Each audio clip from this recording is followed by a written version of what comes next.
adesso ci sono tantissimi. Oggi avete illustrato gli effetti che la legge di stabilità ha sul territorio di Trieste. Di quali interventi principalmente si parla? Sono stati fatti degli interventi innanzitutto sull'aspetto dell'innovazione e della ricerca scientifica. Sono interessantissimi 3 milioni dati all'ICGB per lo studio e la ricerca sui prodotti, sui farmaci biosimilari.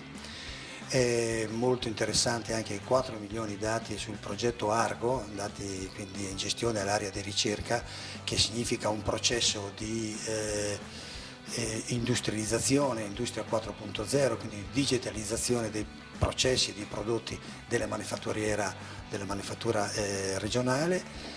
I fondi dati anche per il territorio, interessanti, quelli più folcloristici, ma insomma significativi anche per il famoso tram de Opcina, i 3 milioni e 100 dati per la ripresa di questo simbolo della città di Trieste, e così come altri interventi invece sono stati dati per la protezione sociale, gli 80.000 euro in più per la comunità di San Martino al Campo, gli 80.000 euro per il banco alimentare, 100.000 euro per la Prosenectute, e quindi direi che è stato fatti degli interventi significativi, importanti anche per questa nostra città.